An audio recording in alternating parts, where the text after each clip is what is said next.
Okay, hello and welcome back to my live stream.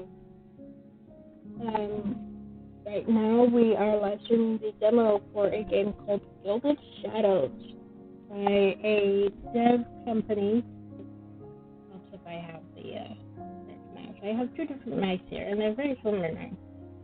By a developer called Steamberry Studio. Now, this is their second game. Their first game is called Changeling, but this game is will be a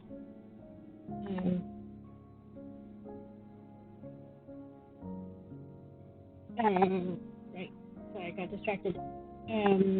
LGBTQ visual novel that explores a whimsical yet dangerous world, which blends the solarpunk and cyberpunk aesthetics into a unique adventure. The player can explore different sections of storylines based on their choices in the common route. The final game is planned to contain 25 to 30 hours of content where your personality traits like or unlike various interactions and response to situations. As you follow the main character on her journey, pursue one of 6 love interests and a standalone story unique to that route. Interesting. The story itself. Arcalis is a planet with a complex history.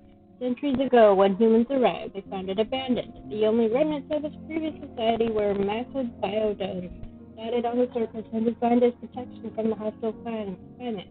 With one side of the world bathed in eternal day and the other cloaked in frigid night, the biodomes are oases where people live sheltered from the scorching winds and storms. Whether in the bright clean cities of the day side of the planet or the poor and crime-ridden cities of the night side, life is never simple, nor peace easy to come by. When a fateful encounter exposes Morgan Leone, a young woman who has long hid her ESP as a queen-ranked Esper, she finds herself on the run from multiple factions eager to attain her abilities. In-game, the Planetary Defense Organization, Crimson, a notorious crime syndicate from Delphine, and even the Shadow Group known only as the Host.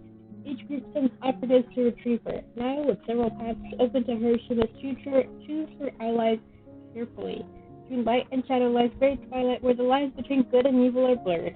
And in a world where the only constants are the endless day and night that divide the planet, Morgan learns those who can't adapt also can't survive. So yes, I was reading from the entry on Itch. In case you were wondering where the fuck I was pulling that from, it was not coming out of my ass. Pardon my language. So I'm going to go ahead and play the demo, and depending on how I like it, I may go ahead and buy the game. It is available right now, but only 6 love interests are available at the moment. I will include links to the game on when I upload this to YouTube, but it is available on Itch and Steam. So depending on which client you prefer, it's available. The demo itself is free, and the other game also looks interesting, but that's for another day. That game is also available. But for now, the focus is the demo for Gilded Shadows. I think I just missed supporting the Kickstarter, not that I had the money for it at the time. So, I really shouldn't be buying games, but who cares? So, here we go. Let's start. Okay, interesting. Right off the bat, we can customize her appearance. Okay. Oh, wow. Nice. I like this.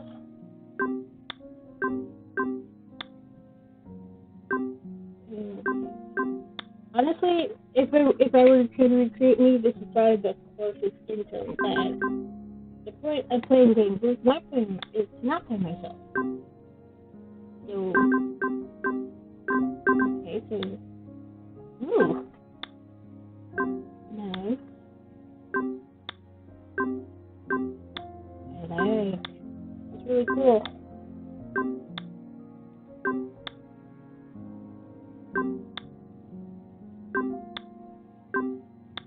I honestly can't see any difference between these two blacks, but I have my reason for picking this color. Okay, and eyebrows can be a different color too.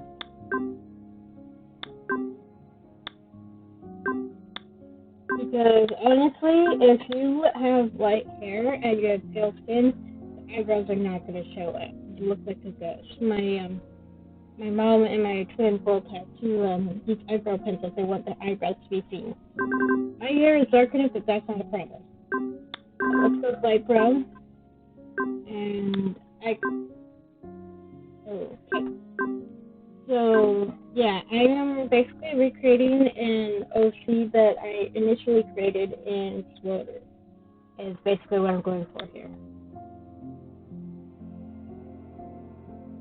I discuss confidence is the ability to stand up for oneself, to be adventurous, and to stray from the beaten path with courage. At its worst, it is recklessness and arrogance. It is overconfidence and making decisions without a sense of caution and foresight.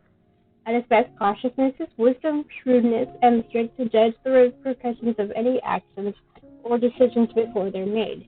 At its worst, cautiousness is the tendency to overworry or be anxious and uncertain of one's own decisions.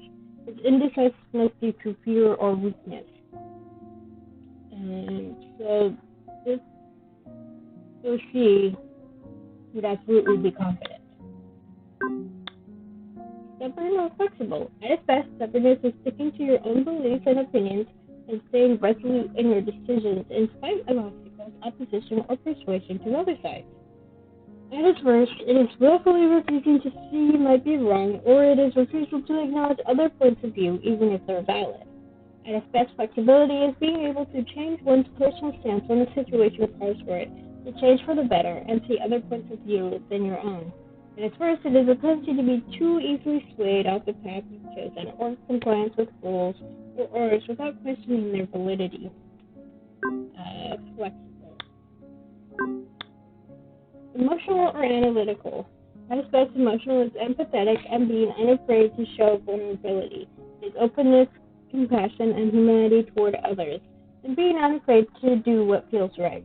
At its worst, it is impulsivity. It is a tendency to lash out, lacking self-control, acting on feelings over reason, and making impulsive decisions without thinking of the consequences. At its best, analytical is inquisitive. It is making decisions based on reason and evidence without letting emotions guide one's judgment. At its worst, it is over-reliant on logic without making room for spontaneity. It lacks compassion and sympathy for others. It puts reason above relationships. The character I'm thinking of is absolutely emotional. Okay, so now we get to pick a name. So, Maybell.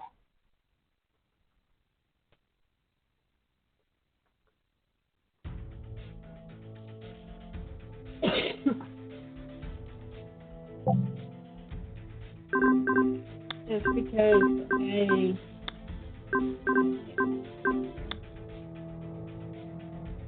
so pretty. Reality untwisted itself when I felt the ground beneath my feet again. Nausea hit me hard as soon as everything stopped spinning. I doubled over, my stomach clenching painfully in protest of whatever had just happened. I vomited, gagging against bile in my throat as my stomach violently emptied itself. I tried to get a hold of myself, desperately aware of the combined presence of the two men watching me vomit on the ground. Well, that's not fun. A pity I missed them.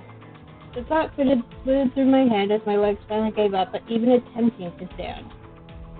The board tilted towards the ceiling and I hit the ground, gripping my stomach with one hand while I caught myself on the other. I was still choking on the taste of acid and whatever was left in my stomach. Definitely not having the best of days. You think? One of the two men finally crouched next to me, and his hand passed over my back. A surprisingly gentle gesture from a damn kidnapper. All right, try to take deep breaths. Instinct told me to scramble away, but my body wasn't exactly in scrambling condition. I stayed in place, squinching at the ground and wishing he'd go away. The first jump can be a little disorienting. It'll pass soon. I just ignored him and focused on figuring out what to do next. I need to get a hold of myself. How had all this happened? And more importantly, what did these two men want with me? Chapter 1, Un Passant.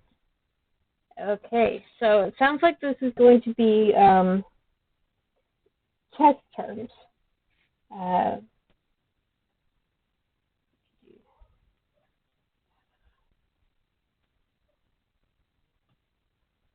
that sounds French to me. En passant, it is French. Means in passing. Capture allows a pawn that is just about 2 squares to be captured by a horizontally adjacent enemy pawn. The capturing pawn moves to the square that the advancing pawn passed over. The advancing pawn is captured as if it had advanced only 1 square. Such a capture is permitted only on the turn immediately after the 2-square advance. It cannot be done on a later turn. Okay, I see how that works. Yeah, the Wikipedia article that I'm looking at has a series of pictures to show how it works. Basically, in chess, pawns can move forward 2 squares only when they first move. After that, they can only move forward 1 square at a time. So if they move next to an enemy pawn, then the enemy pawn can move forward and they capture diagonally and basically can move forward as if, like I said, the pawn only moved 1 square instead of 2 squares. I did not know that was possible. Interesting.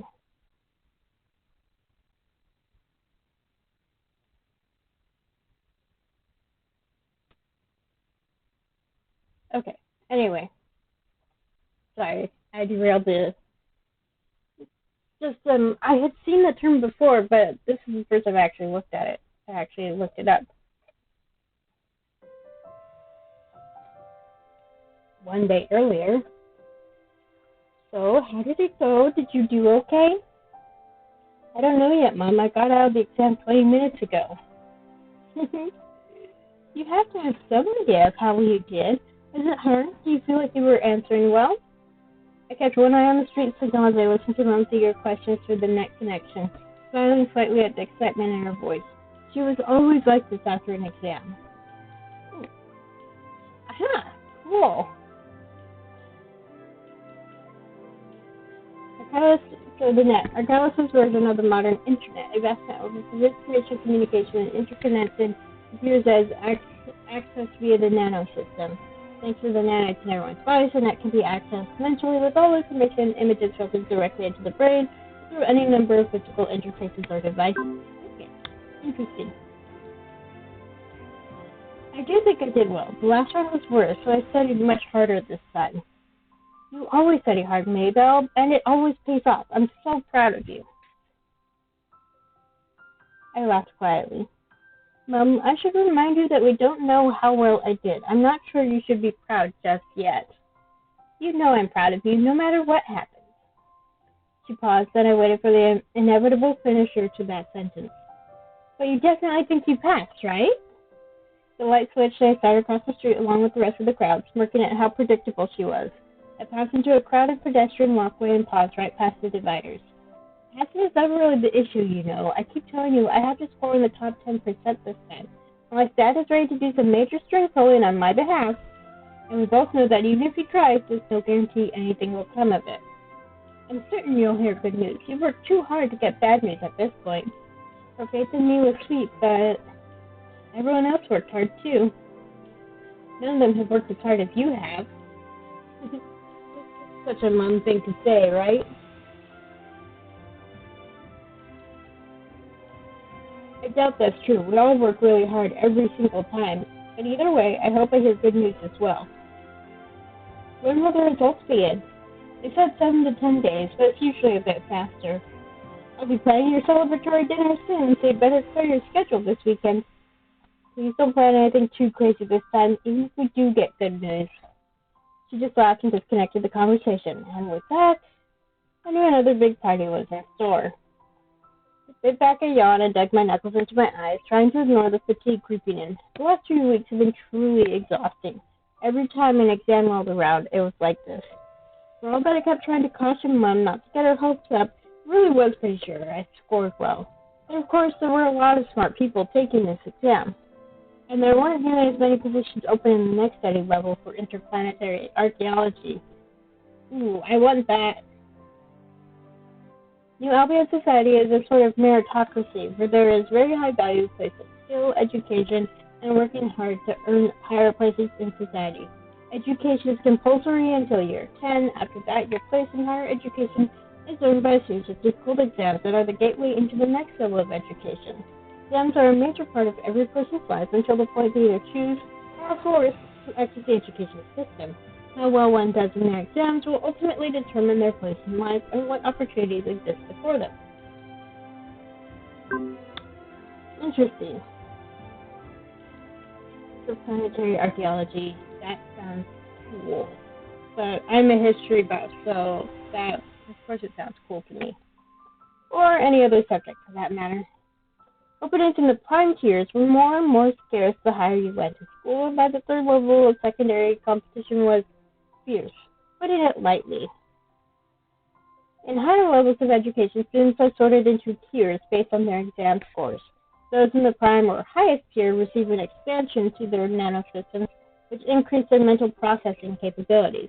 They're also sorted into smaller classes with live teachers to facilitate their learning experience. Prime tier is usually comprised of the top 10 to 15% of any given age group. Students who do not enter the prime tier but are still in the top 30 to 50% of their level are sorted into sub-tiers which are taught primarily by AI teachers. They do not receive nano enhancements but are allowed to continue their education at this lower level. Everyone who scores too low to progress is given the appropriate merits for their level of education and is then compelled to graduate and enter the workforce. But if it is the top 10 to 15%, then I would be fine. Because I graduated in the top 10% of my class. Everyone was vying for prestige slots. For every person that made it in, there were 10 others who got bad news. I lifted my hair off of my neck and started walking, hoping in another yawn. Sleepiness felt like it hit all at once. I wondered if another nanosystem expansion meant I wouldn't get tired as easily. It would be nice if I could suddenly get by on less sleep or something. But why would you want less sleep? More time for studying, I guess. I doubted it, though. Everyone knew expansions only helped with focus and memory capacity, well, in general synaptic response and all of that. I didn't think sleeping less was one of the benefits, though I knew a lot of students who would be all over that perk. For real. Then again, sleeping was pretty nice, and I didn't have to give up on it. I casually sidestepped a well-dressed man so engrossed in conversation I was pretty sure he didn't even notice me. He looked young, a few years older than me at most. He'd probably also been a student until fairly recently. My eyes followed him unconsciously, and I couldn't help but wonder if he'd got into the workforce by choice, or he'd been forced to drop out after an exam like the one I'd just taken. If the latter was true, I suppose he's still done pretty well for himself. Even if not making the top 50% means being unable to continue school, anyone who made it this far would get a pretty good job. And to be fair, many people who didn't make prime tier would choose to drop out anyway, otherwise they'd end up in one of the two sub-tiers. But everyone knew sub-tiers weren't nearly as good as prime. You didn't even get live instructors. Everything went through the net with the using AI teachers. Not that the AI wasn't sophisticated, but still. AI has been present on our colonies since before the very first colonists arrived. Due to events surrounding the so-called planetary AI, any computer with artificial intelligence is severely limited in its ability to access the net or any computer systems in our colony's current society. There's a small population of androids on the surface, but they are barred from entering most large cities. The creation of new androids is strictly regulated as well. Certain types of cyborgs face similar regulations depending on how much of their brain and neural network is cybernetic. The school system utilizes virtual teachers with AI, but they have very, very limited capacity and, like all AI, extremely limited access to the net and its more important functions. This sounds like anti-AI sentiment from Mass Effect Andromeda. And there was also the lack of nanosystem expansion in the sub-tier. And if you're wondering why I didn't mention the Mass Effect trilogy, I have not played that all the way through. I've only played Mass Effect Andromeda all the way through. It wasn't like I couldn't keep learning without it, but competing for the 4th level prime tiers would be even harder since I'd be up against everyone who did get an expansion. I shook my head, pushing the negative thoughts away. The system wouldn't change just from me thinking about what a struggle it was sometimes. With the exam over, all I could do was wait and hope for the best. And if it didn't make prime, then I'd fight tooth and nail for as long as possible to get wherever I needed to get to make it into an off-world research team. So there. Okay, no more worrying. I'm going to just go home, relax, and take a long, hot bath. After 3 weeks of non-stop studying, I deserve the longest and hottest of baths. Also, quiet dinner, a good book, and definitely no schoolwork. Sounds good. I stepped to the door to my apartment. A notification popped up before I even set my things down. I paused, focusing on the message obscuring my vision. Mail? Not just any mail either. Apparently it had an actual letter rather than a message to the net. How unusual. Missing the alert, I pushed the little button by the front door curiously and waited for the mail slot to slide out to reveal its contents. A small cream-colored envelope was nestled inside. I turned it over in my hands curiously. It was blank. No sender. I ran my fingertips over it, smiling slightly. Paper products weren't terribly uncommon, but they were less efficient. I hadn't gotten a real letter in ages. Now, the only actual physical mail we get these days tends to be junk mail. But we still actually get actual mail most days. I pulled the flap open, wondering who had sent me something like this. Happy birthday! The large script with a spiderweb of gold filigree behind it. Workmanship was quite admirable. Delicate scrolls traced a careful pattern over the card. Really, it was beautiful. Too bad my birthday had been 3 months ago. I flipped the card open and with an uncomfortable flutter in my stomach, instantly recognized the familiar handwriting. Trent. It made sense. Not many people would send me such a late birthday greeting, and he, of course, knew I loved things like this. It had been nearly a year since I'd heard anything from him at all. This was the last thing I'd have expected. In the message, a soft sigh escaping. None of it surprised me. There were apologies for being late, then a standard note hoping I was well, saying he missed me, that he hoped to talk the next time he was in the capital, which would apparently be soon. Maybe we could see each other, meet up for coffee, and could I please contact him? And finally, contact information and his exact location on today. Sierra.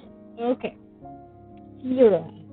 Sierra is a large moon that orbits our planet. It possesses a breathable atmosphere and a lush habitable surface that is rich in minerals and other resources. It currently has a large joint colony funded and cared for by the Triad. Sierra has a few Espers, but fewer Espers in our palace due to the low concentration of nanites and limited system access. However, easy immigration makes it a haven for Espers who want to avoid the regulations and limited opportunities they have on our palace.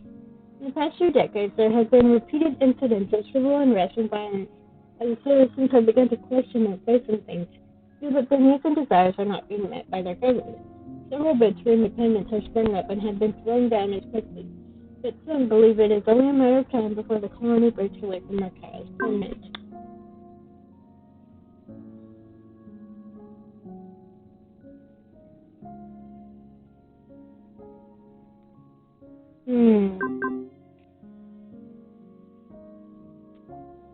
Okay. I didn't expect I'd need my dice, so I let them put away.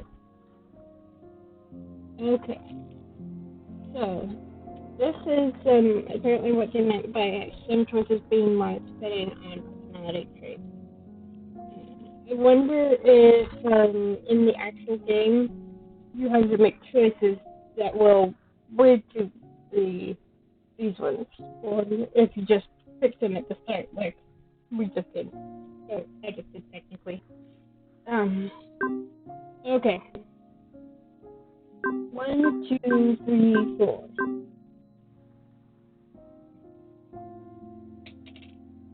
2.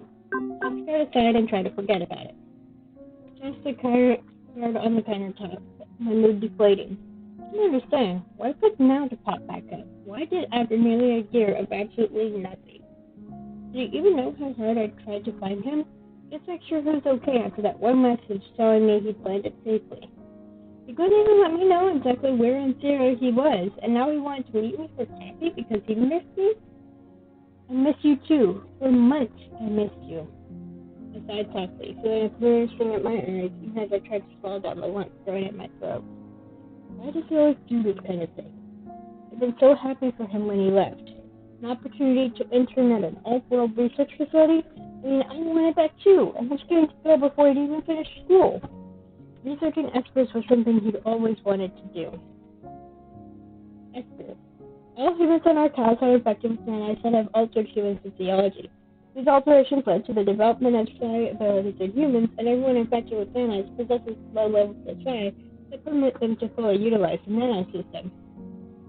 However, in some humans, these changes triggered additional mutations, which led to the development of more powerful psi abilities. These humans were the first Espers. Currently, there are two known types of Espers: N-class, or nano-Espers, whose abilities stem from their nano-infected mutations, and F-class, or fairy Espers, whose abilities stem from a mutation unrelated to the nanosystem. And he had worked hard for the chance to do it. He made fourth frontier and got into a program that would let him work directly with these so-called fairy Espers instead of colonies. It was so amazing that they were even offering such an opportunity to students. Even though I hadn't expected us to be separated so soon, I thought we could work something out. Maybe. We'd already talked about what would happen when we finished with school. We could have moved off-world together. Even Sarah had places of archaeological interest. We could have found work there, possibly, or if not, we could have traveled back and forth. But I guess my being stuck outside for school made it harder than he expected. Of course, I don't know what really happened. We said goodbye at the station when he was catching the transport. I got a brief message when he arrived, and then nothing. I waited and waited, weeks, months, just to hear anything at all. The message I wanted never came. I tried to find out where the program he was with had taken him, where he was staying, what he was working on. I could never get any information. It took 3 months before I stopped finding myself randomly tearing up when I got at them. Well before I could visit our favorite cafe without crying. And finally I reconciled with the fact that he had moved on, that he was too busy or just didn't care. So what we had didn't register high enough on his priority list to even let me know he was alive. Oh, ouchies. And he wanted to just come back like everything was normal? I didn't have the heart to let him back in, though. Not anymore. I've finally been able to let go. I wasn't going to look back now. Sorry, Trent. But even as I turned away to put the rest of my things away, I saw the cloud out of the corner of my eye. I should throw it away, but I left it where it was anyway. I made my way to the sofa, shedding clothes as I went along. So tired. I fell down on the pillows, letting out a soft groan. And now that I was down, I didn't actually want to move again. I could just sleep there. For the next 7 to 10 days. I opened my eyes, staring up at the ceiling, a slight smile coming to my lips. Well, not that long. I never heard the end of it if I missed a party from my maybe having made friends here. Besides, I was pretty sure if I didn't get up, I'd find some food. My stomach was going to devour itself. I sat up and finally made my way to the cupboards to see what I actually had in the house that could potentially qualify as a quiet dinner. In the meantime, I flipped on the news with a small click of my hand because watching it in my head and trying to work out dinner would have been a nightmare. I got enough going on in my head. I don't need other shit being added to it. Winter was on what the impressively coughed man was saying about another terrorist attack in New Albion, and much closer to the cities at the eastern edge of the Twilight Waste. And they'd shut down another drug cartel, and that's all it is. Crimson got the blaze on them both, as they usually did. Another reason to get off the world as soon as I can. I had some dissatisfaction as I stared down my cupboard. It was pretty empty, to say the least, unless you counted one foil packet of biscuits and a tin of mixed vegetables. Pathetic. I mean, to be fair, I hadn't really had time to place any orders or do any shopping before the exam. The last few weeks I've been eating mostly toast or whatever stray pieces of fruit I could find. Mom would kill me if she knew. Always lectured me about maintaining a proper diet. Well, now what? Delivery schedules for the nearby market were predictably filled, which meant I'd have to go shopping in person or eat out. I haven't really done that much lately. There was a new bistro nearby I'd been wanting to try. It couldn't hurt to put the shopping off another day and do something fun instead. That was kind of the whole point tonight. Relaxing and fun. So I have been looking forward to dinner without pants, then my much anticipated bath with bubbles and candles, and most definitely a good book. Much was left. Decision made, I flipped up the screen and went to change before heading out again. The sun was still shining when I stepped back onto the street. I thought she was supposed to change. It doesn't look like she's changed. To be fair, the sun was always shining as I saw it, and the rest of the new began, and the triage, and well, everywhere on this side of the planet because of that whole tidal lock thing. But that wasn't the point. Tidal lock means when a planet's rotation matches the length of its revolution. The result is that one side of the planet always faces the sun, and the other side always faces away from it. In simpler terms, it refers to a situation where one side of the planet is always day and the other side is always night. It's also referred to as a synchronous rotation. So tidal locking happens naturally via gravitational interactions. Our college is believed to have been artificially tidal locked to a star by means of some sort of advanced technology. Scientists believe the species responsible for the relics is likely also responsible for tidal locking our college to a star. The reason behind why they may have done this, however, remains a mystery, as does the means by which they would have done it. Interesting. I didn't know what actually was possible to happen naturally. The point was that the biofield had only barely begun to darken and block the blustering light outside, the closest thing the city ever got to night. It would most likely be dark by the time I got home. Darkish, anyway. I started away from my apartment and toward the bistro. My mind wandered as I walked, glancing up at the sky. Though I guess it's not really the sky. Biodome blocked the view of the real sky and filtered out the harmful UV rays. It looked like the sky, so I suppose it was the same thing anyway. I wondered if it looked the same in Delphine. I really wanted to go there someday to see. It's the only sovereign nation on the night side of the planet. This government is well known to be a cesspool of corruption. Interesting. Oops. Not only that, there were ruins there, some of the waste closer to the twilight region. But the Delphin government didn't let anyone near them. It's ridiculous that it's easier to go off-world to a planet 50 million kilometers away to see ruins than it was to research the ones on our college. But that's what happened when two countries didn't get on, I suppose. In any case, even if I could stay the ruins in Delphine, I'd rather go to Dion. I'd rather see something other than simulated day and night, to feel real with, see a storm, see stars. So that would only be an option if I made it into the frontier and could continue my studies. So now I was back to thinking about the exam, which kind of defied the purpose of a relaxing evening. I pushed thoughts away, determined not to think about it. About 2 blocks from home in a pedestrian walkway between two streets, the first of the crowd gathered up ahead. I paused, watching curiously as several more people wandered over. All of them were clustered around a large fountain there. A busker, maybe? I saw plenty of them on my way to and from class, though I rarely had time to stop and watch. This one must be pretty good to gather that big crowd. Too bad it was kind of blocking the path I needed to take.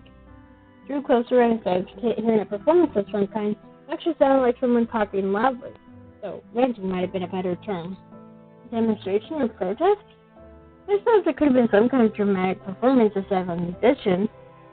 I was a little curious. I needed to go through there anyway. Maybe I should take a minute to find out what was going on? I wasn't sure I really wanted to bother with the crowd.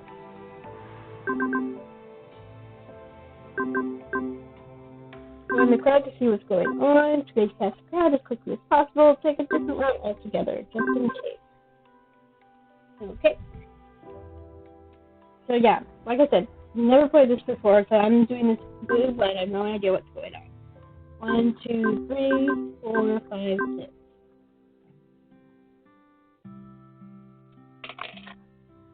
Take a different route altogether, just in case. No, never mind. The more I thought about it, the more it looked like a headache. The crowd was basically blocking the entire path. That looked like it would be a pain to fight against. So after a moment of deliberation, I decided to retrace my steps entirely and take a different path. The shouts and noise from the crowd faded behind the sense of traffic as I went towards the street I just crossed instead. There was an alley back there that I'd go through instead. However, still in view when I reached the alley opening, and as I was about to enter, there was a loud crash as something heavy shattered on the ground. Alarms blared and shouts went up from the crowd. The wail of sirens sounded in the distance and rapidly drew closer. If anything, that solidified my decision to try and avoid the situation. Everyone was scattering, and the safety department would arrive in minutes to break up any stragglers.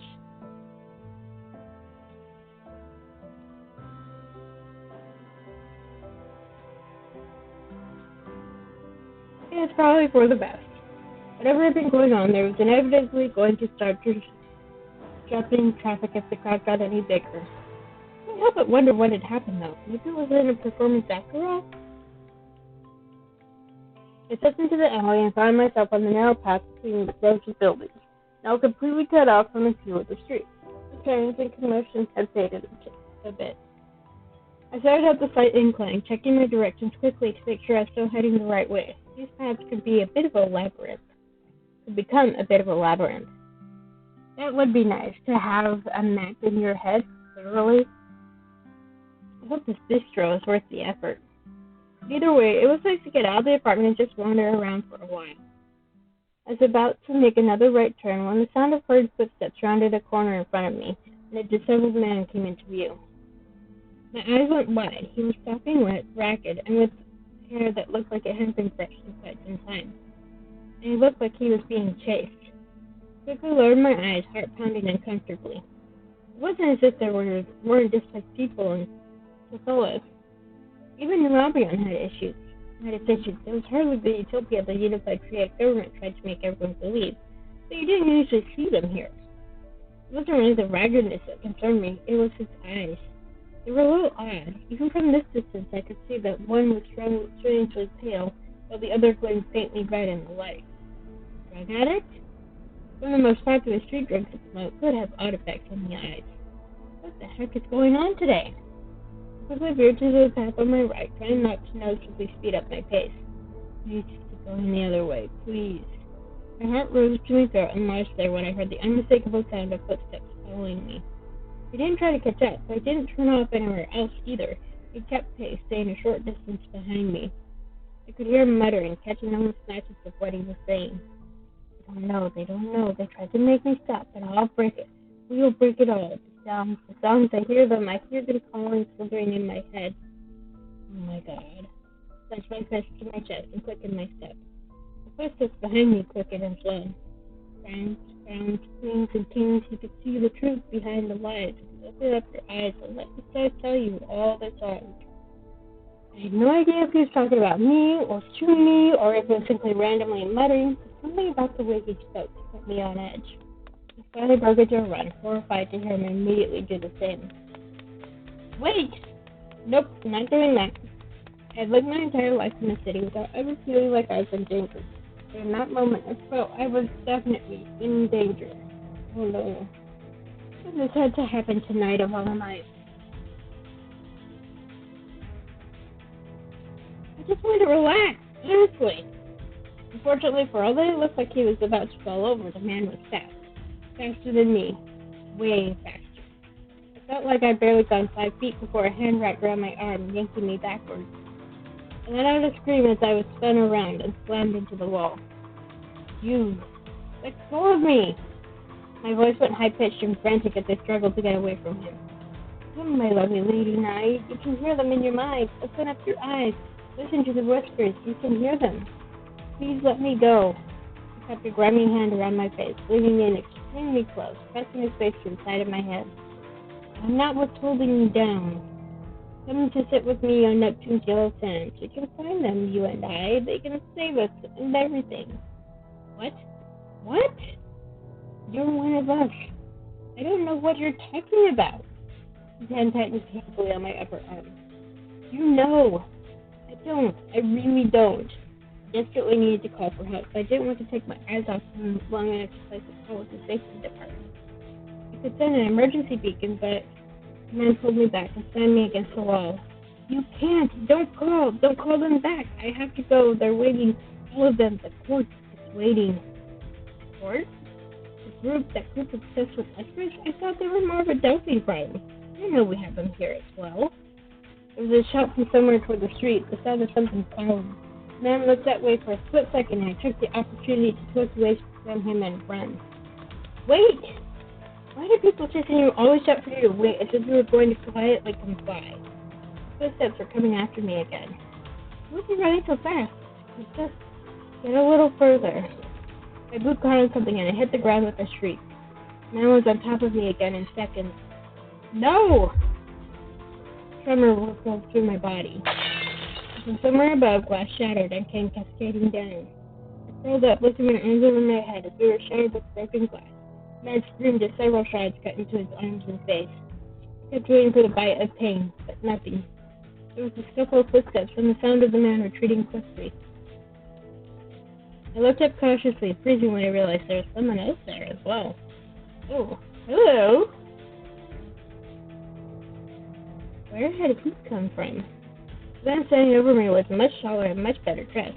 He had bent over me with one arm lifted as if shielding me from the glass. But how? Where had he come from? He lowered his arm and, after a beat, offered me his hand to help me stand. Okay, there it is. 1, 2, 3, 4.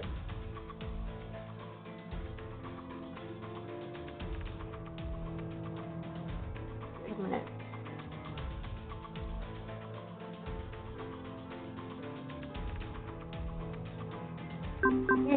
I'm fine. Thank you. I didn't even know what I was thanking him for. Scared off the other man, shielding me, all of the above. I took his hand and pulled myself to my feet. You alright? You fell. I'm alright. I don't think I'm hurt. My ankle was a bit sore from having tripped, but I didn't think it was a sprain or anything. I gave the man another curious look. He had the most amazing silvery hair. Too busy looking at that, but it took a moment to notice the small cut on his face. But you are, because you shielded me from that glass, probably. Guilt washed over me as I looked up at the shattered window of one story above us. You were attacked a mere moment ago, and you're worried about a stranger? Well, you're hurt, and I'm not. He touched the cut on his face, his expression barely changing. This is nothing. It's only a scratch. Let me see. I pulled him down to my level to inspect the cut on his cheek, lifted an eyebrow, and gently removed my hands from his shoulders as he straightened. Looking at it isn't going to help anyway.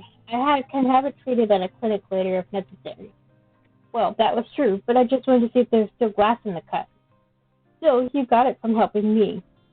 That doesn't make you responsible. It was I who chose to jump in at that moment. Where did you even come from? I didn't realize anyone else was around. I happened to be nearby and heard you cry out. Well, thank you for intervening. I don't know what would have happened if you hadn't. That man. Glanced worriedly over my shoulder. Seems to have fled for the time being. The time being? I can't say I won't return, which is why you should head home if you're otherwise all right. Yeah, I wasn't much in the mood for dinner out anymore anyway.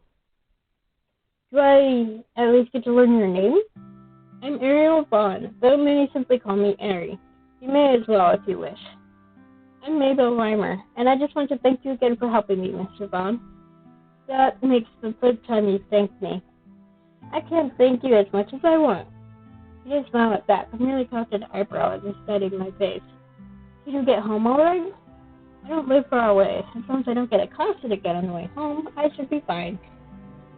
It's being accosted again part that's the concern. Generally speaking, yes, that would be the problem. Perhaps I should go with you at least part of the way. I hesitated. I didn't exactly know this Ariel Vaughan either, but he had helped me, and it seemed a bit weird that he'd helped me only to try to assault me himself. Besides, he didn't seem the type. I wasn't really much for reading vibes or whatever, but he didn't give off a threatening one. Alright, if you don't mind. I wouldn't offer if I minded. Fair enough. And with that, I awkwardly waved my way back to the alley in the direction I'd come. Wait, what is it? You're limping. You are injured. No, I'm fine, really.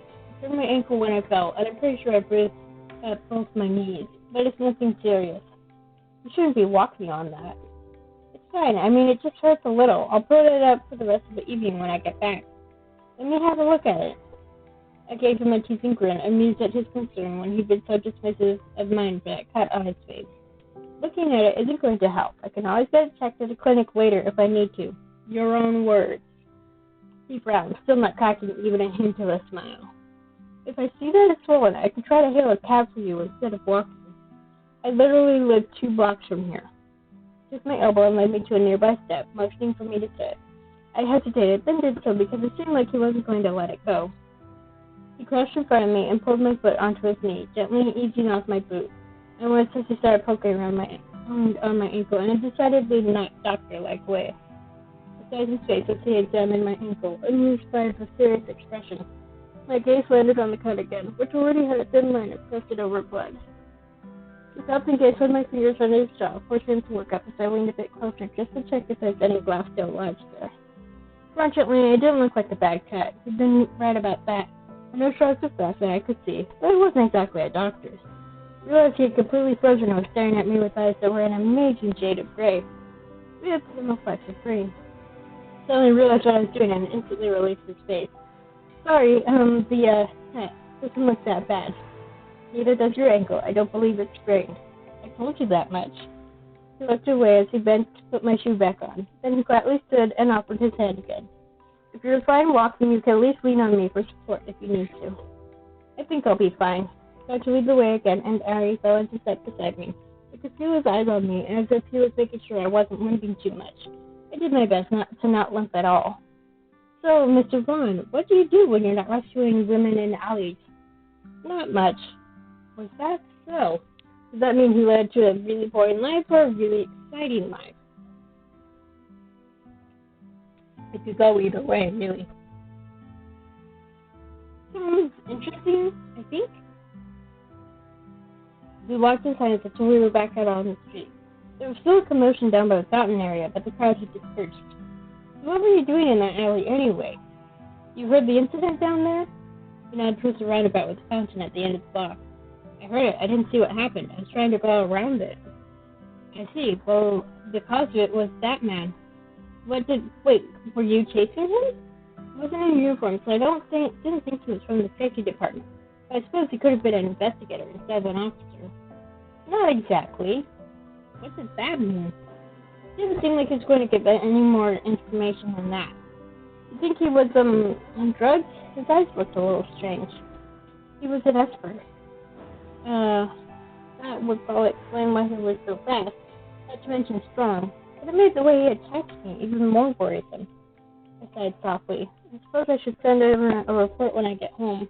I hope they catch him. Probably should be put somewhere that he can get treatment. I'm sure they've already gotten a clear description of him whether you send a report or not. There were many witnesses to the incident at the fountain. Even so, it's easy to say things like, Sola says the safe city until you were confronted head-on by its problems. It didn't take us long to reach my building. Ariel stayed with me the entire time, despite saying he'd only walk me part of the way, so neither of us said much else the rest of the way. I stopped a short way from my door. You didn't have to walk me all the way back. It's fine. Don't forget to elevate your ankle, Miss Glamour. I won't forget, and you don't forget to properly clean and doctor that cut. I won't. He nodded and turned on his heel, heading back the way he'd become without another word. He was kind of an odd man, but also sort of quiet and remote. You noticed, huh?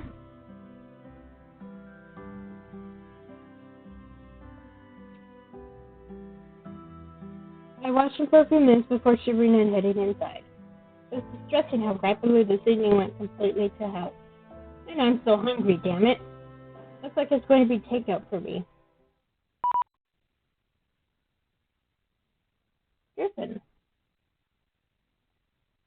Where the hell are you? I encountered the target after the incident at the fountain. Figures. Confirm telekinetic ability. What are next steps? I'll contact the Ivory Tower. It's Merlin's call. Ooh. But I'm pretty sure I saw Jackal lurking. He gave chase, but he managed to escape. So Crimson is moving in. I doubt they're the only ones. We'll need to act soon. Understood. I'll be standing by. The thick plottins. I lay on my bed, staring up at the ceiling, unable to sleep. I kept replaying the evening's events. That man, his face, the look in his eyes as he looked at me. The way that window shattered. I rolled over, trying to find a comfortable spot to no avail. I flipped my pillow over, pressed my face against the cool fabric, but it didn't help at all. Somehow, I felt strange, feverish. It had been a while since something like that had happened. It had never happened out in public before. So I suppose I didn't usually have that frightening an experience in public either. I just wanted to stop thinking about it. I flopped on my back, staring at the ceiling. query. There's a little time in my head, acknowledging the command. Cross-reference Shakespeare and Neptune's Yellow Sands. Information flew through my head, and a soft ding alerted me that the search had found something. Transfer to display. I rolled over and picked up the display screen from my table as I propped myself up on my elbows. My eyes narrowed slightly as I read the writing there. Midsummer Night's Dream. That's what the name of that play was. It had been such a long time since we'd covered Shakespeare. Titania, Queen of Fairies. Anxiety stirred in the pit of my stomach again. Fairies were the name they'd given to a new type of Esper discovered within the last decade. I didn't know much about them except that the genetic markers and brain structure were a bit different from the norm. The queens were one of the top-ranked Esper levels. Pull up Earth mythology on the topic of fairies. Put the light on and sat up in bed, wondering if I should make myself some tea. If I couldn't sleep, I might as well stay up and read for a while.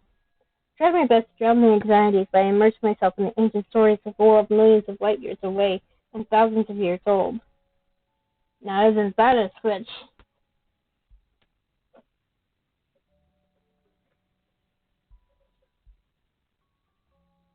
I don't know how long I read before I finally put the display aside and went to sleep. Chapter 2, Captured Queen.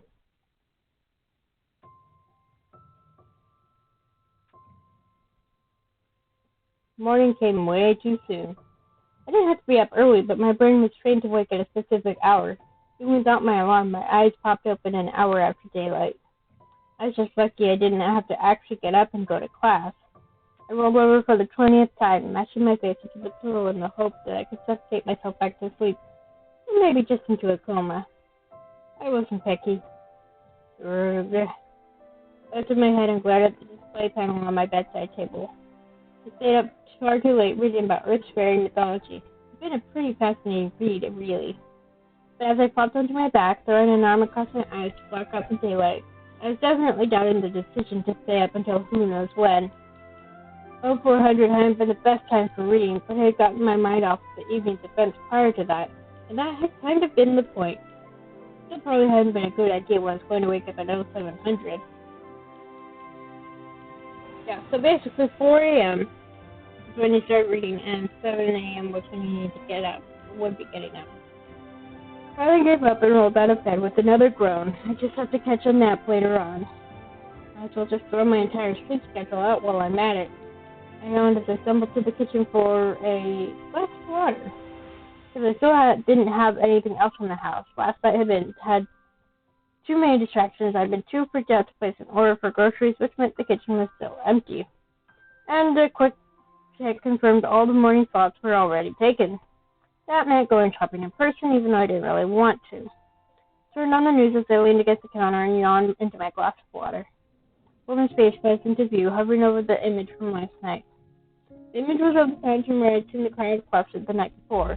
Several officers were standing around it, talking to one another, and a few random onlookers. The anchor began to discuss the young woman assaulted in an alley after the onlookers dispersed and the culprit fled. The scene shifted to the alley where I'd encountered that man. To my embarrassment, there was definitely a recording of the incident. Watching a censored version of myself whale my way away from an attacker was definitely how I wanted to start my day. Though I should just be grateful I was censored. I still felt my cheeks grow uncomfortably warm, as if my kitchen appliances were judging away I'd forgotten every self-defense move I knew when faced with an actual assailant. It's not the same when you're facing someone in an alley and not a gym with protective gear and mats on the floor. Seeing the report reminded me to check if the information I sent in last night had gone through. I set the glass of water down and pulled up a visual of any messages left while I'd been sleeping. Sure enough, there were two from the safety department. One was one of those silly messages notifying me that I sent in a report, which I didn't already know I sent in a report. Could have been spoofed, you never know. The other was a notification informing me that as a witness I would need to come in at my earliest convenience to answer some questions in person. I'm going to face it that. It wasn't really convenient at all, but I didn't think I'd get out of it if I responded with that. I should probably just get it over with. That was my afternoon. Hopefully there wasn't too much they needed to ask. They already had footage of it all, so I wasn't sure what else I could tell them in a face-to-face interview. Beyond potentially implicating myself in the shattering of someone's window with my mind, of course. Which I really did not want to do today, or ever. I closed the interface and found its news report, catching just the tail end. It said nothing about my rescuer. They didn't show any footage of him either. Why didn't they discuss that my attacker was an Esper? Perhaps that band, Ariel, was mistaken? I hope not, because then the shattered window would be much more difficult to explain, and I didn't want to have to lie about it. For the time being, they would depend it all on drug use and suggestion as evidence of another small crime ring in the city related to Crimson. Then again, they would pin everything on Crimson if they could. They insisted every crime in Delphine had streets from Crimson, and the organization allegedly had its claws pretty deep in New Albion as well. But I guess it would be up to the criminal division of the safety department. Everything on the news was speculation. I wasn't looking forward to answering the questions at all. Hopefully one interview was all they would need. It wasn't like anything terrible had happened to me. I didn't want to make a bigger deal of it than necessary. They expected me to agree to press charges. They were going to be disappointed. I just wanted him to get some help. I didn't want to get him into trouble. I guess that was inevitable, regardless of what I did. I bit back another yawn. If I didn't hurry and get the shopping done, I'd run out of time. There's still an opportunity for a late brunch if I could beat the crowds this morning. This time I'll just stick close to home, though. There was a grocer at the end of the block, and they had a hydroponic garden so you could pick your own produce, which was fantastic. After that, I suppose I'd have to go give my statement in person. I leaned on the counter, rubbing a finger against my lower lip. I had to carefully plan what I was going to tell them. I didn't think sounding to rehearse was wise. I didn't want to reveal that I could have been responsible for that window shattering like that. I'd managed to keep that little back swept under the rug for so long. For too long to be outed now. So it wouldn't exactly have been the first time I'd caused something like that, that was for sure. I placed the glass in the sink and went to get dressed. It's just that there weren't many people who knew I was an Esper. Trent was the only one I'd ever told. Even Mum didn't know. And as far as I knew, no one else in my family had ever exhibited anything other than the planetary standard of 1 to 2 on the EA scale.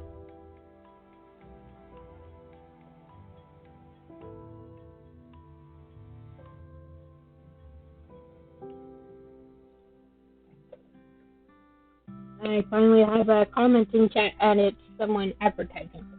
Fantastic. EA scale.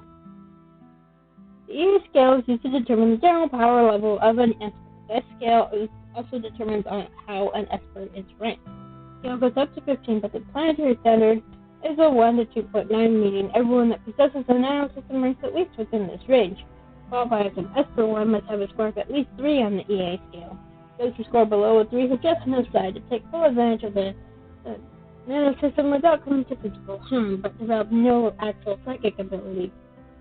3 to 7.9 is considered infantry or unranked Esper. They develop weak to moderate telekinesis and clairvoyance, but do not develop the specialized abilities associated with current Espers. To obtain an official ranking in Esper, you usually need to pass an EA score of at least 8. Generally, the only Espers to rank above 14.5 on the scale are Queen ranks.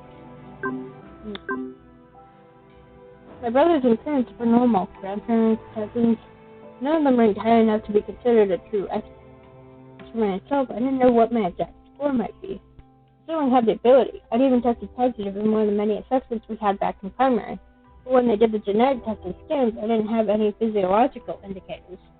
The reassessment of my practical ability didn't show any side traits, so I'd been labeled as a false positive. But I wasn't. There had always been little incidents throughout the years, nothing major, nothing I couldn't hide from most people anyway. I hadn't planned to tell Trent either. We only found out because we'd lived together for a while. It was hard to hide it from someone interested in studying Espers. But he had kept the secret. If anyone could understand why I might want to, he could. Even he had doubted that I ranked much over 3 or 4 on the EA scale. Nothing I'd ever managed to do indicated I could be stronger than that. As a child, even that would have been enough to get Endgame's attention, and I didn't want to be recruited for this ability by them or by anyone else.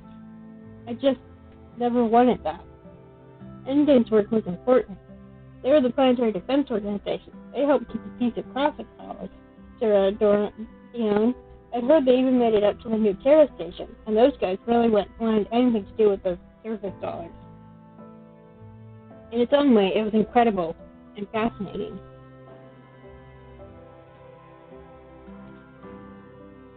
That just wasn't the path I chosen. I wanted to go where I wanted to go, not where I was told to go. Sounds about right. I wanted to research and learn about the history of this world, not be some sort of sighted soldier. But more than anything, I think my fear had always been that I'd be chained down by this ability.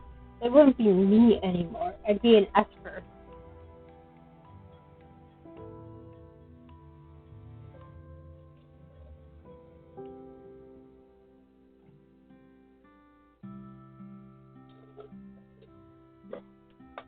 Okay, sorry, I was finishing my drink. Okay, I'm going to get more. I didn't want to be defined by that. But there would probably be no choice if people knew about me. Espers made up such a small portion of the population, less than half of 1%. Even the weaker ones were highly valued.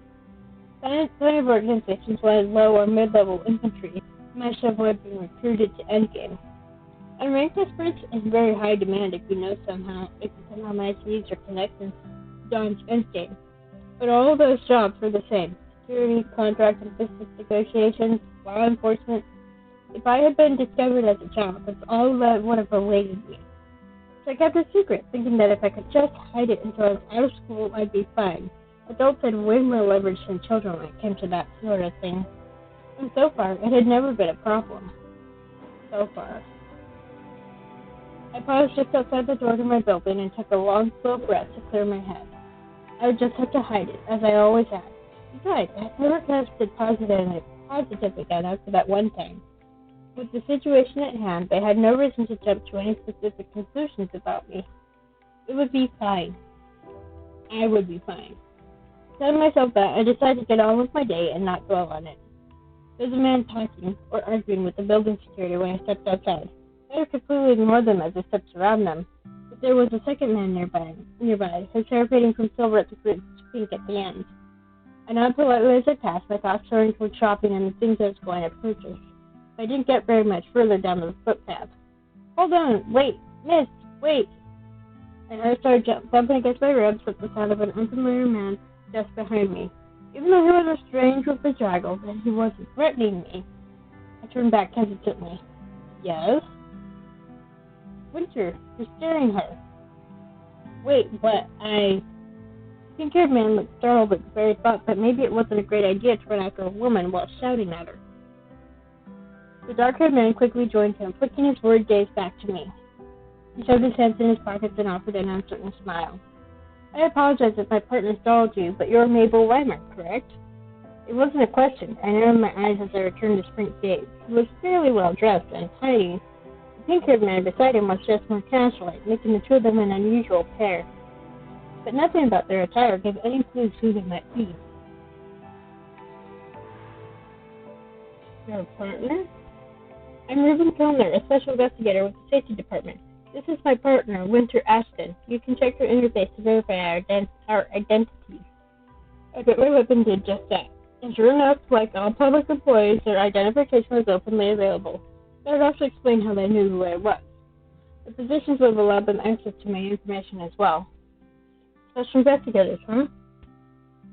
I didn't mean to run after you like that, but your doorman wouldn't let us in. Reuben here, I've been arguing with him for 10 minutes already. When I saw you come out, I just followed without thinking. Building security is fairly tight, so you're a student living alone as well. I'm sure they're extra cautious when people come looking for you. I don't know about that. There's just a process unexpected visitors have to go through, that's all. This unexpected meeting had me on edge again. Why would they come looking for me if I'm supposed to go in for an interview anyway? I must have looked as nervous as I felt, because Winter gave me a sheepish grin as he took a step away, tipping his head in the direction the fountain incident had taken place. Reuben, I think I'll head down to the crime scene and have a look around if you don't mind. It's not that far from here. You can handle this on your own, right? I'll be fine. We'll catch up later. See you. It was nice to meet you, Miss Weimer. Started away from us with a slow jog. Reuben watched him until he was gone before he turned back to me. Sorry about that, Miss Weimer. We have a lot of ground to cover today. So the abruptness with which Winter left me is clearly apparent. It was made more for my benefit than anything. It's all right. But I hope you realize I already received a request to give a statement about the incident last night. Didn't realize someone would be stopping by. This morning they turned the incident over to our department, and I'm not sure where they'd they'd have informed you before your scheduled interview. I want to talk to you personally, so we decided to stop by while we were in the area. Unless you're too busy at the moment. Okay. One, two, three, 4, 5, 6. 5. I'm really sorry, but I actually am busy right now. Actually, I did have some important news I need to get out of the way right now. I was planning to come in for a statement later this afternoon already. If the case has been handed over to your department, I can come give a statement or at whatever location you prefer. But right now is a bit, of course, I understand. I'll send the details to you right now. I'm sorry to bother you. I know the incident yesterday must have been harrowing. We would like to catch the culprit as quickly as possible. I understand. I don't wish to hold up your investigation. I'm not sure my statement is going to add much more to what you've already seen on the recordings, but as soon as I finish with my morning errands, I'll come by. Alright, thank you, Miss Weimer. I held out a hand and I hesitated for a brief moment before I shook it. I smiled pleasantly before I waved and headed off. I received the address for his office through the net just a few seconds later, and with great reluctance scheduled myself in for a few hours from now. I wasn't terribly thrilled with having been confronted with that as soon as I left my building, but at least he hadn't been pushy. Still, an afternoon appointment was probably more than I would have gotten from others. Still, it would have been nice if I'd been allowed to get my mind off things for just a little while. But I guess I should make the most of the few hours I had for my appointment. And after that, I'd go to the grocery to get enough food to last a few days, so I wouldn't have to leave my flat again for a while. Most of that was set to be delivered later in the day. I had only one little bag with me when I left. As my afternoon was booked, I didn't actually know how long the whole statement ordeal was going to take. I decided to stop by for lunch at a nearby cafe that was fairly close to home. They also had a lovely open-air seating area. I spent far too many afternoons there studying, so I knew the menu by heart. I soon found myself seated with a cup of coffee as I waited for a light lunch to be delivered. It was a beautiful day, and I was regretting that I hadn't brought a book with me. Of course, I could always hunt one down on the net and read in my head, but I hated that blank, woolly look people got on their faces when they read that way. Instead, I just leaned back in my seat and watched the traffic passing by. Hopefully, after giving a statement, I could put this entire thing behind me and just never think about it again. I have a feeling that's not going to be the case. Didn't even notice the man approaching my table until he slammed into it, toppling the bag of fruits from the grocer. The jolt sent several tangerines rolling across the table towards the edge.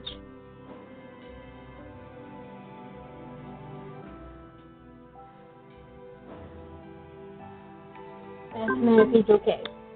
You okay? He jumped up as the man crouched in front of me. For a moment, I thought he'd really hurt himself. But no, he raised his head, smiling at me as he held up one of the fallen tangerines.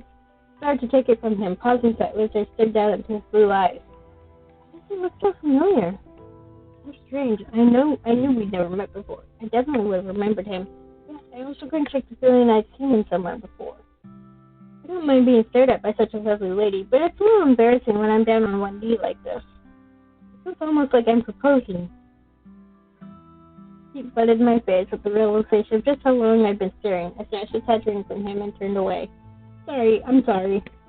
I fumbled all the spilled fruits back into the bag. The man went out on a knee slap and stood up, dusting himself off. I gave him an embarrassed smile. It's just that you reminded me a little of someone else. I was trying to lean closer and placing one of his fingers firmly to my lips. Hearing you say I remind you of another man isn't going to make me happy, I'm afraid. My face instantly heated up again, and I jerked away from him, swatting his hand away. He just chuckled again. I'm glad he finds me amusing. Did I make you angry? What a cute way of blushing you have. I sputtered indignantly, not even sure how to respond to that. I wasn't blushing. What was this guy? Oh dear, I haven't even introduced myself, have I? How silly of me to forget.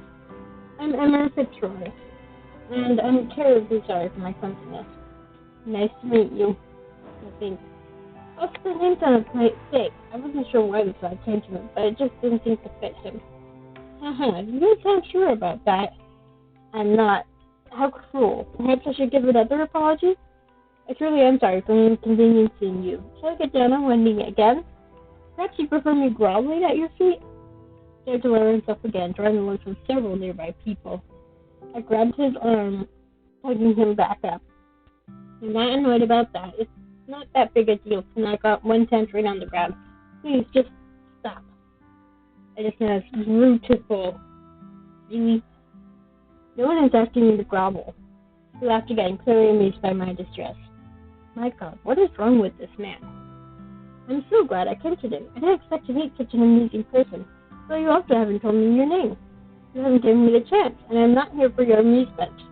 It's Maybelle, all right? Happy? Very. Maybelle is a beautiful name, very suited to such a beautiful lady. Thank you.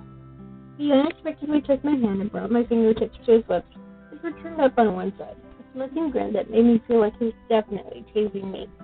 I jerked my hand away, intending to, tell him off or something. His eyes went far away before I could speak. It's clear he was getting a message or something. Oh, what a shame. His gaze flipped back to my face and he smiled again. As much as I would love to stay and chat with you a little longer, I'm afraid it's already time for me to go. It seems I've been discovered. Discovered? What is that? He placed his finger to his own lips this time and looked at me. The smile still pasted on his face, so it felt like the mirth in it had evaporated. I sneaked out of work to meet someone today, and it looks like my colleagues figured out where I am. If I don't hurry back soon, I'm afraid they'll cause quite the fuss about the whole thing. I feel a bit like a princess in a tower with the way they tried to keep me all locked up in there working. I couldn't help but wonder just who he was. The way he said that made it seem like he was someone important. But it was hard to imagine him in any sort of important job. I hope before you go back, you get to meet up with whoever you wanted to meet. I already met her. I started away from the table quickly, glancing back just once. I'll see you later, Maybelle. I have a feeling we'll see each other again. I didn't even get a chance to respond to him. He walked away so quickly. In a second, I lost sight of him in the ground. I just stood there staring after him in confusion. What the heck was that about? I fell back into my seat again, completely baffled by that entire interaction. This really was my week for meeting weird men, wasn't it? It wasn't long after that when my lunch arrived. I ate quickly, mentally going over what I intended to tell them when I stepped in to give my statement later on, and trying to forget about my encounter with the odd blonde man. Let's hope the statement doesn't take too long. I quickly finished up my lunch and decided to head home to drop off my bag, then work my way to the address Mr. Kilner had given me. I was so focused on getting back that I wasn't paying much attention to my surroundings after that. That's not good. Looking back, that was definitely my first mistake. I had just exited a pedestrian-only area and was passing a sleek blue car parked near the footpath when it happened. At the corner of my eye, there was a strange flash, and for a split second, everything went silent. I quickly turned, but there was nothing there. Sound floated back into the world, and everything was normal. I stood still for a long moment, just looking around as if that would help me work out what had happened. Something's wrong. It was as if there had just been a glitch in reality, but no one else had seemed to notice it. What the heck was that? I didn't get a chance to finish the thought. From behind me, someone grabbed me by the shoulders. Without warning, I was being pushed toward the blue car I had passed only seconds earlier. What? No! Help! I twisted wildly to see who was there, but they kept me facing forward as they shoved me along. No! I was not allowing this. I had both feet firmly on the footpath, pushing back against them as I let out a painful shriek. The surrounding people continued to walk past without even looking our way. I think they know what that flash possibly was. What? How can they just ignore this? But confidence. That didn't matter right now. I just knew one thing. I wasn't getting in that car. I twisted, screamed, and tried to stomp the foot of the guy behind me. I stopped just in front of the car. My attacker grabbed the back of my head, pushing it downward toward the open door. I freed one hand up and one hand out to press it against the top edge of the car. At the same time, I jerked my head back as hard as I could. There was a startled grunt behind me and a flash of pain as my head connected with the guy's chin.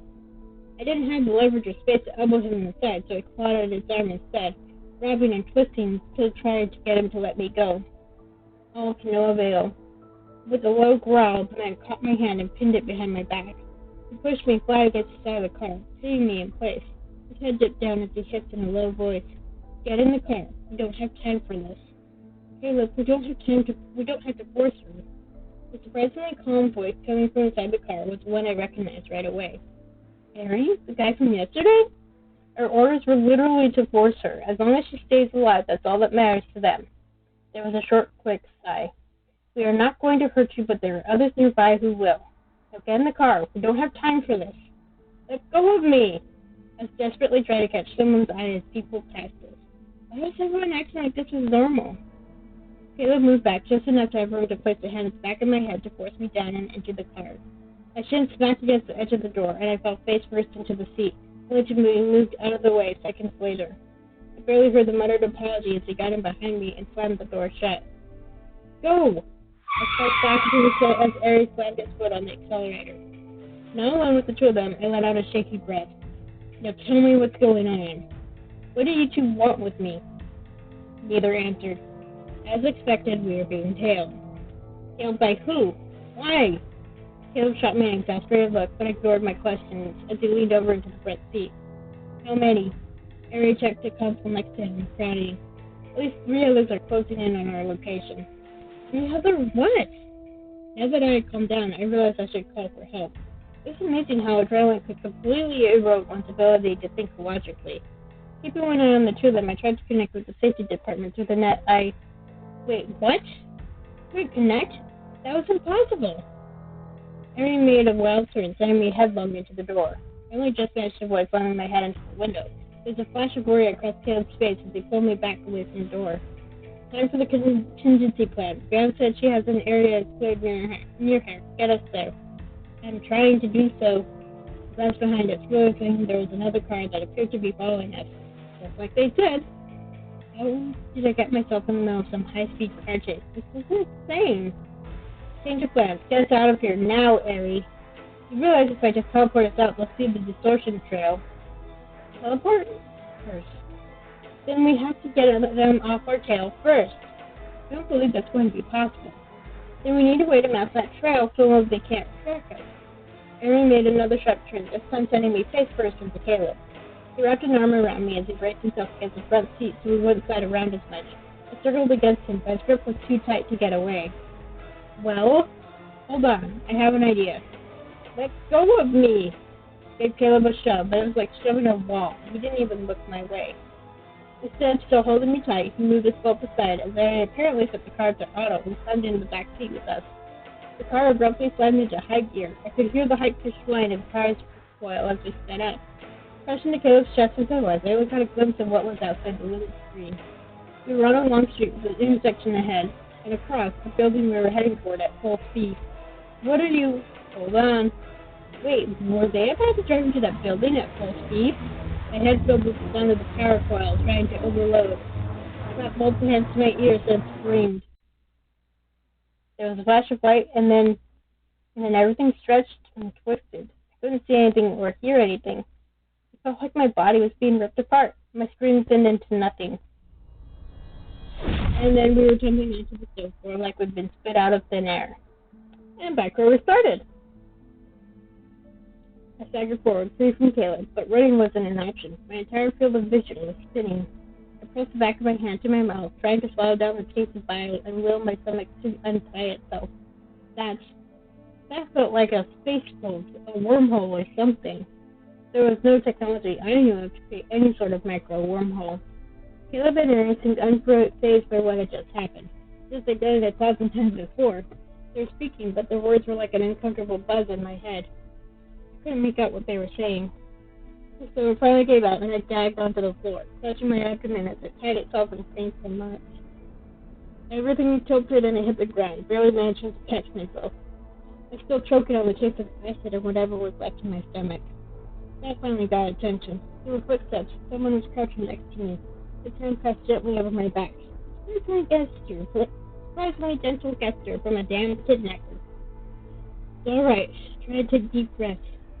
Instinct told me to scramble away, but my body wasn't exactly in scrambling condition. I stayed in place, flinching at the ground and wishing he'd go away. First jump can be a little disorienting, it'll pass soon. But disorienting was an understatement. I just ignored him and tried to figure out what to do next. I just need to get a hold of myself. How had all this happened? And more importantly, what did these two men want with me? I tried to be a pen kidnapping target. I leaned over to rest my forehead against cold ground, trying to take slow, deep breaths. The soft trickle of water echoed to me from somewhere in the building, but it was otherwise quiet. Where were we? How far had we traveled during that jump, as he called it? Rubble littered the floor, chunks of mortar, bits of twisted metal, pebbles, dust, and broken glass. There was also a strange smell, like wet soil and rot. From what I could see, it looked like a damaged vivarium or hydroponic center. There were some broken containers scattered around, and a few stray piles of dark soil, like the sort my father used at work. Tendrils of vines sneaked through the wreckage, as well as some tenacious plants that had taken over after the place was damaged.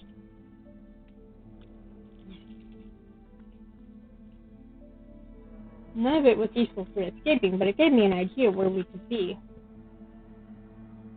There had been a sector of Sosala hit by a terrorist group last year. It had been a shock to everyone to have an attack so deep into New Albion. The terrorists had stalled due to some kind of bureaucratic nonsense. Much of it was still damaged, and the entire sector was off limits.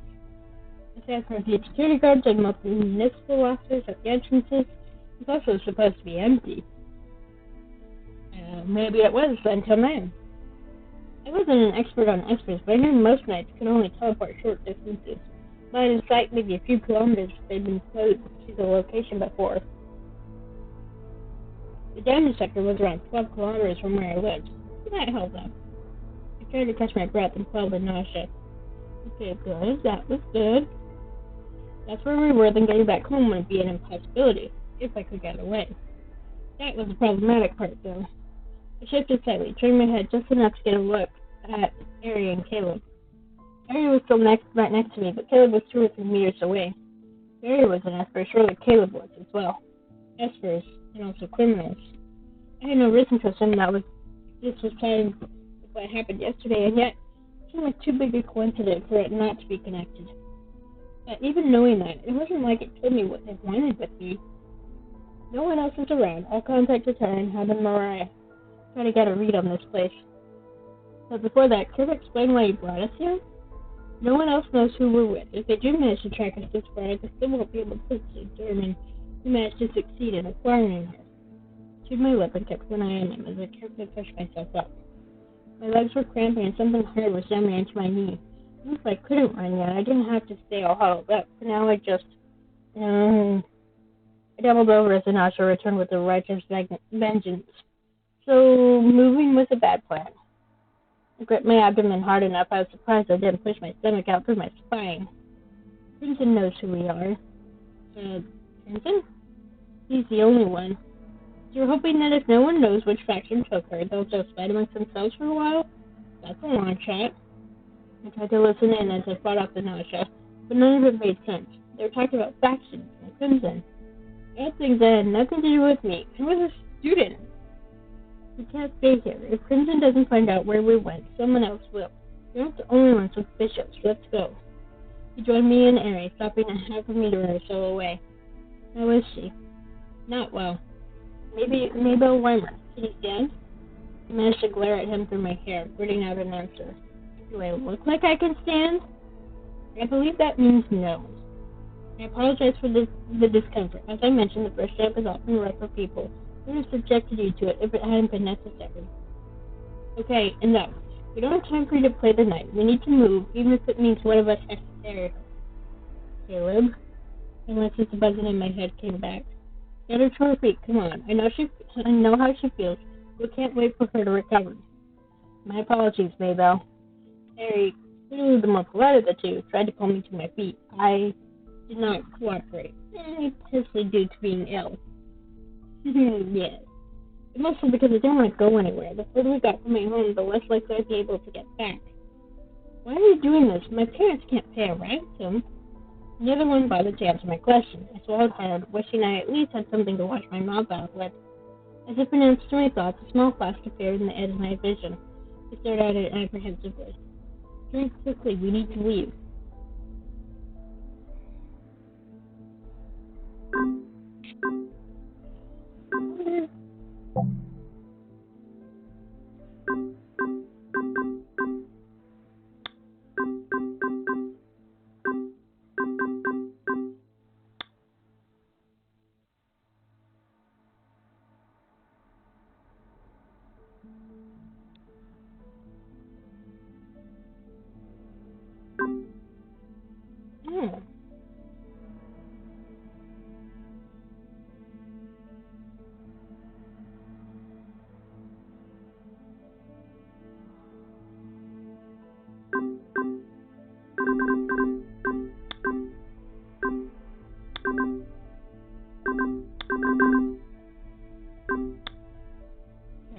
still getting distracted. I'm just wondering,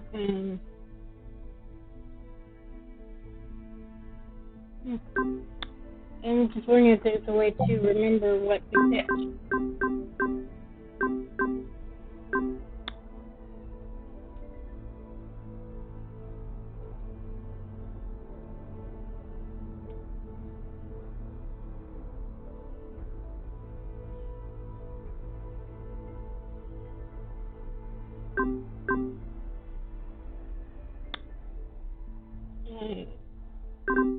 Pretty sure I picked flexible. Take the flask and drink. Reach for the flask hesitantly. Did I really want to accept a drink from these two idiots? Not really, but logically speaking, it was probably just water. They clearly didn't need to poison me or drug me to make me go with them. I unscrewed the cap and took a sip, wondering why his carrying a flask of water around. Anyway, just in case any girls he happened to kidnap buffeted their guts up. I turned away from him as I took a sip and swished it around my mouth, making a face at the taste. Immediately spit it back out off to one side. I was getting a touch too late that Caleb had moved close enough to be in the splash zone. Not that I felt bad about splashing vomit water on his shoes. Well, not too bad anyway. Just as annoying for not quite getting out of the way in time. I think she's well enough to handle a second jump. Caleb. Ari, we don't have time to wait. If she can act like that, she can handle it. I ripped myself out of his arms and took a wobbly step away. No, I was not doing that again. If not because I had no intention of being kidnapped, and because I wasn't going to endure my insides turning themselves upside down again. What do you people even want with me? Mary stepped close to my side again and set a hand on my shoulder. Maybelle. No, you're going to take me away from here. What do you even want with me? Maybelle, we're here to help you. I know this must be difficult. By kidnapping me and nearly killing me?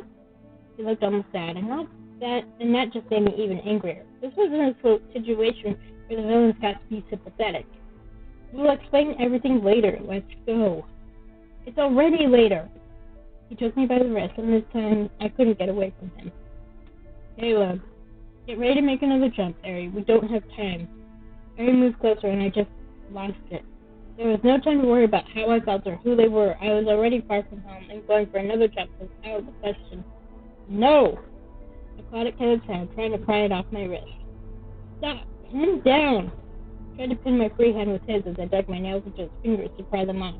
Somehow managed to drag my wrist from his grasp, only to have the other immediately captured. It was that moment I attacked full force, screaming, kicking, and clawing at anything I could reach.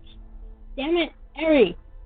He pinned my wrist, but I kicked out savagely, catching him awkwardly in the thigh. Let go! Ari slipped his hands under my arms, decided to drag me out of life reach while Caleb cursed loudly. Apparently neither of them had been expecting the outburst. I haven't really been planning it either, but I might as well just go with it now. I twisted violently, trying to wrench myself from Ari. I was still watching Caleb out of the corner of my eye. He was definitely trying to work out how to get close enough without getting another kick. But he suddenly whipped his head to the left, his eyes going wide. Ari, watch out! I didn't get the chance to see what caught his attention before the pillar beside us exploded. Sun. I had no idea how long this demo was going to go.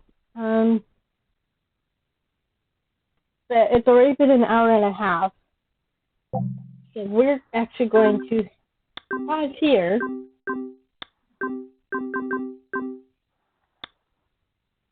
And continue this at a later time.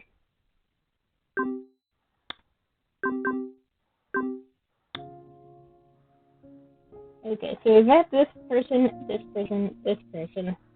and this person.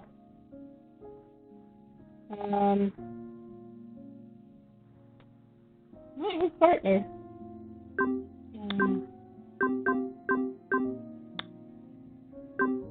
Okay, so there's that.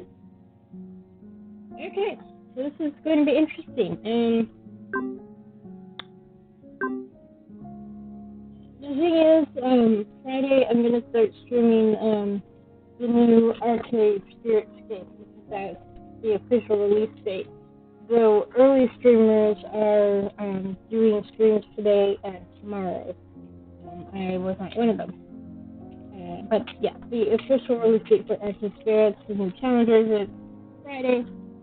So I will be streaming then and every week after that. So I'm going to do and another stream to continue this later next week.